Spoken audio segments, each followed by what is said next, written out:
부처님이 주신 휴식처, 부처님이 주신 안락처, 붓다 테라피 효산입니다. 반갑습니다. 저는 붓다 테라피 효산이라고 합니다. 오늘은 그동안 부처님께서 모든 중생을 치유하신다는 얘기를 계속 해왔었는데, 오늘은 우리 부처님께서 정말 치유의 전문가이시다. 전문가 중에 전문가이시다. 그런 이야기를 가지고 나누어 보겠습니다. 부처님께서는 분노가 많은 사람에게는 분노를 다스릴 수 있는 방법을 말씀해 주셨고, 또 너무 마음이 왔다 갔다 해서 한 마음에 집중하지 못하는 중생에게는 그에 맞게 또 수행법을 가르쳐 주셨고, 또 어떤 중생은 아름다움에 집착하고 쾌락에 집중해서 수행에 마음을 내지 못하는 중생에게는 또 그에 맞게 벗어날 수 있는 그런 가르침을 각각의 사람마다 시기적절하게 수행법을 가르쳐 주셨거든요. 그래서 모든 중생을 치유할 수 있었습니다. 부처님 당시 때 부처님의 아주 상수 제자인 사리불과 목련존자가 있었습니다. 이 두 제자는 서로 어릴 때부터 같은 고향에 자라서 아주 명문 집안의 아이들들이어서 정말 서로 친했습니다. 그래서 공부도 열심히 하고 나중에는 도를 닦아야 되겠다는, 이 세상에 진리를 찾아야 되겠다는 마음에 많은 스승을 찾아서 공부했던, 동문수학했던 절친한 도반이었습니다. 그래서 어느 날 이 목건연 존자는 정말 아끼는 제자 2명을 받게 되었습니다. 이렇게 제자가 오니까, 목건연 존자의 제자가 되니까 얼마나 기쁘겠습니까? 마치 자기 제자가 온 것처럼 사리불 존자도 정말 기뻐했습니다. 물론 부처님께서도 부처님의 제자인 사리불과 목건연이 부처님의 법을 잘 공부하고 아라한을 이루어서 이렇게 또 많은 제자들을 가르칠 수 있음에 정말 기뻐했습니다. 그래서 목건연 존자는 이 두 제자를 열심히 가르쳤습니다. 이렇게 수행을 해라 라고 가르쳤는데, 세월이 지나고 또 수행을 해도 이 두 제자가 수행이 나아가지 않는 거예요. 계속 뭔가가 집중이 되지 않고 수행이 나아가는 바가 없다 보니까 어느 날 목건연을 찾아온 사리불 존자가 물었습니다. 아니, 목건연 존자씨요, 그렇게 아끼던 두 제자가 들어왔었는데 그 공부 방법을 그렇게 가르쳐 준 걸 제가 들었습니다. 그래서 두 제자는 공부를 잘하고 있나요? 라고 물었습니다. 그러니까 목건연 존자가, 아니, 제가 이렇게 자세히 가르쳐 줬는데도 공부가 나아가는 바가 없습니다. 그래요? 부처님께서 우리에게 가르쳐 주신 수행법으로 가르쳐 줬는데도 그렇단 말입니까? 그러니까, 그래, 이상하게 두 제자가 부처님의 가르친 내용을 그대로 가르쳐 줬는데도 이게 나아가는 바가 없습니다. 그래서 사리불 존자, 혹시 두 제자가 출가하기 전에 혹시 어떻게 살았고 어떤 직업을 가졌나요? 물어봤습니다. 그러니까 목건연 존자가, 한 제자는 대장장이었고 한 제자는 세탁업을 하는, 세탁소를 운영하는 그런 제자였던 것입니다. 그래서 그 두 사람에게 어떻게 수행법을 가르쳐 줬나요? 사리불 존자가 물었습니다. 그래서 대장장이에게는 부정간을 가르쳐 주었다라고 했습니다. 그리고 세탁소를 운영하는, 세탁업을 했던 제자에게는 수식간을 가르쳐 주었다고 했습니다. 곰곰이 사리불 존자가 생각을 하더니, 그러면 그러지 말고 한번 바꾸어서 한번 수행법을 가르쳐 주 보십시오. 대장장이에게는 수식간을, 그리고 세탁업을 했던 제자에게는 부정간을 가르쳐 주십시오 라고 말을 했어요. 그래서 목건연 존자가 참 그것도 그럴듯하다 해서 두 제자에게 수행법을 바꾸어서 수행법을 해보라고 가르쳤는데, 그 수행법을 가르쳐 주자마자 곧바로 산매에 들어서 아라한가를 이루게 되었다는 그런 일화가 있었습니다. 부처님께서 가르쳐 주시고 그리고 목곤년 존자가 제자들에게 가르쳐 줬던 부정관과 수식관은 간단하게 말씀을 드리자면, 부정관 들어보셨나요? 예. 부정관이라는 것은 우리 육신이 집착할 수 있는 사람들, 아름다움에 집착하고 또 쾌락에 집중하고 우리 몸이 누릴 수 있는 쾌락에 너무 물이 들다 보니 이 쾌락에서 또 이 아름다움에서 벗어나지 못하는 거예요. 어디 한 군데를, 어디 하나의 마음을 집중을 해야 되는데 그 쾌락에서 벗어날 수 없는 중생에게 이 몸이 죽어서 3일 만에 몸에서 물이 흘러나오기 시작하고, 그리고 그 속에서 벌레들이 꿈틀거리고 나중에는 살이 흩어져서 뼈가 드러날 것이다 라는 그런 간법을 가르쳐 줌으로써 우리 몸이 영원하지 못하다는 것을 가르쳐 주는 수행법입니다. 그리고 수식관은 마음이 산란해서 마음을 한 군데 두지 못하고 이것을 보면 이 마음이 생기고 저것을 보면 저 마음이 생기는 이런 중생들을 위해서 부처님께서 숨을 들이쉬고 내쉬고, 들이쉬는 것에도 집중하고 내쉬는 것에도 집중해서 마음을 산란하지 않게 하는 그런 수행법을 부처님께서 식기적절하게 가르쳐 주셨거든요. 그래서 이 목곤년 존자처럼 부처님께 열심히 그 부정관과 그리고 수식관을 배워서 두 제자에게 가르쳐 준 덕분으로 두 제자는 어서 빨리 깨달음을 이룰 수 있었던 거죠. 대장장이는 일을 할 때 풀무지를 이렇게 합니다. 푸슉, 푸슉, 푸슉 하잖아요. 그죠? 예, 푸슉, 푸슉 하니까 수식관을 어떻게 하냐면 숨을 들이쉬고 내쉬고. 그러니까, 항상 뭔가를 이때는 풀무지를 해야 되고 망치질을 해야 되고 막 이런 것들이 반복되는 삶 속에서 수식관이 대장장에게 맞았던 겁니다. 그리고 세탁업을 하는 제자는 매일 이 세탁물을 어떻게 깨끗하게 할까? 이건 정말 더럽네. 이걸 어떻게 해야 깨끗하게 할 수 있을까? 라는 생각으로 평생을 살아왔기 때문에 내 몸이 이렇게 아름답고 깨끗하고 이렇게 키가 크고 이런 것도 언젠가는 때가 묻고 더러워지는구나 라는 것을 자기 자신의 오랜 직업 속에서 체득해 왔기 때문에 빨리 습득할 수 있었던 거죠.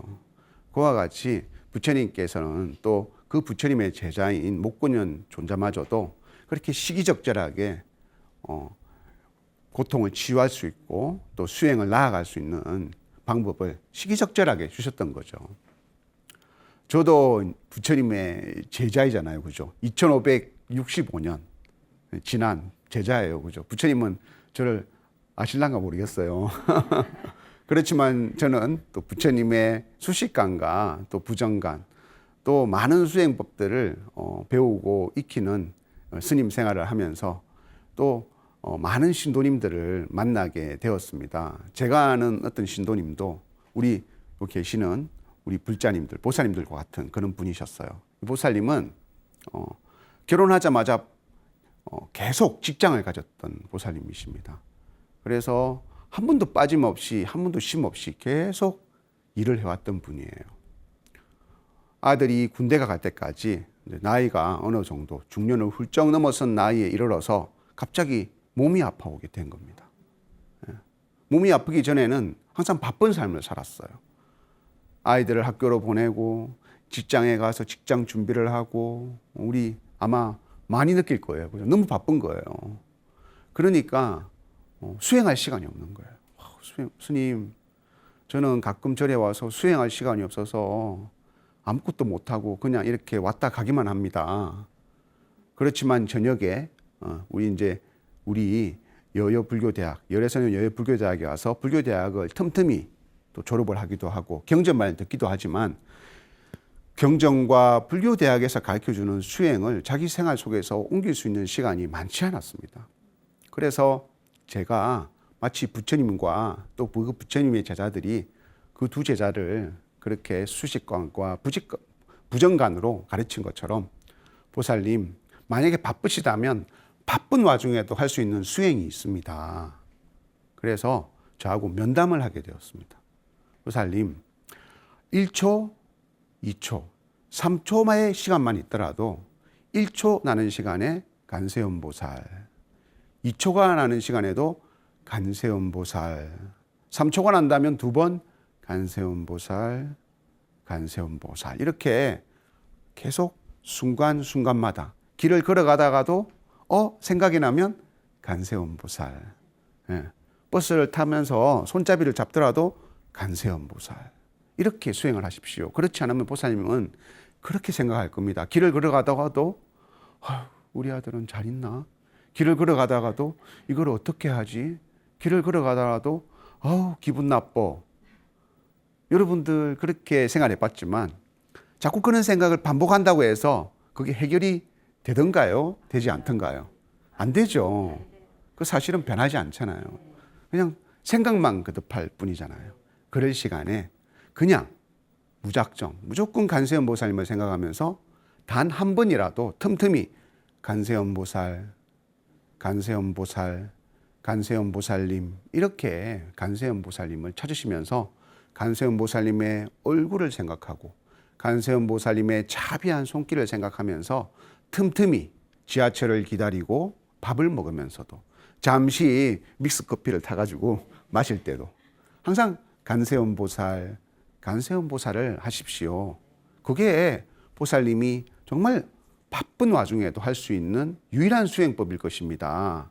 그리고 그런 마음들이 너무 힘들 때 그렇게 간세음보살을 하는데도 어느 순간은 간세음보살님이 안 될 때가 있잖아요. 너무 막 힘들고 너무 마음이 각박해지고 너무 또 분노에 차거나 이럴 때는 절에 오십시오. 일주일에 한 번이든 일주일에 2번이든 그때 부처님을 우러러 보면서 부처님, 간세음보살님, 제가 너무 지금 힘이 듭니다 라고 말하면서 간세음보살님, 간세음보살님을 외치면 그런 마음이 사라질 것입니다. 그 즐거움을 가지고 또 하나의 즐거움을 더 가지고 살아가십시오 라고 말을 했는데 정말 보살님이 그렇게 직장을 다니는 중에도 한 번도 어김없이 백일 기도를 계속 입제하고 해양을 했었습니다. 그러다 보니 그 어려운 생활 속에서도 빠듯한 생활 속에서도 아들도 잘 자라서 대학도 남부란 듯이 가고 건강하게 자라서 군대를 가게 되었는데 이게 모두 다 부처님의 갑이다. 제가 그 간세음보살 기도 때문에 힘든 가운데서도 버틸 수 있었고 또 그런 고비를 무사히 넘길 수 있었다라고 말을 했었습니다. 그런데 그 보살님께서 어느 날 병원에 입원하게 되었습니다. 우리가 살다 보면 단 한 번은 아프잖아요. 그 보살님께서 정말 크게 아프시게 된 거예요. 그래서 너무 걱정이 많았습니다. 그래서 병원에 입원을 해서 진찰을 하면서 이게 혹시 암일까 너무 두려운 거예요. 그래서 이제 검사를 해보니까 다행히 암은 아니지만 이거를 제거하지 않고 그대로 두면 암으로 곧바로 변하게 됩니다 라고 의사가 말을 하게 되니까 그때부터 그 보살님은 두려움에 차게 된 거예요. 그런 큰 수술을 제거하는 수술을 앞두게 되고 그리고 내가 이렇게 가다가는 암에 걸려서 죽는 것은 아닌가라는 생각에 너무 두려워서 그렇게 하던 간세음보살님 기도가 안 되는 거예요. 간세음보살 하려고 하면 어떻게 내가 이러다가 죽는 거 아닐까? 간세음보살 하려다 보면 내가 이거 나중에 암이 되는 거 아닐까? 수술이 잘 될 수 있을까? 그런 걱정 때문에 간세음보살 기도가 안 되는 거예요. 목련 존자가 대장장이에게 가르쳐 주었던 수식관을 가르쳐 주었습니다. 대장장이가 망치를 치면서 숨을 내쉬고 들어올리면서 들이쉬고 자기 일상생활 속에서 이렇게 들이쉬고 내쉬고 자기의 삶과 일치하다 보니까 어서 빨리 깨달음을 이루게 되었거든요. 그래서 보살님 침대에 누워서 숨을 들이쉬고 내쉬는 여기에 집중을 하십시오. 부처님께서는 숨을 들이쉼을 생견함이라고 말씀하셨습니다. 부처님께서 설하신 안반수의경이라는 경전이 있습니다. 그 안반수의경이라는 경전에서 부처님께서는 숨을 들이쉬면 모든 것의 생겨남이라고 얘기를 했습니다. 왜 생겨나는 것일까요?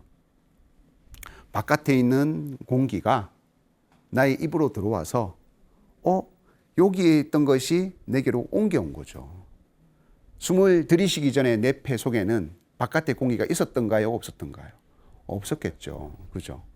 바깥의 공기를 내가 들이마시니까 나의 폐 속에 새로운 것이 생겨났어요.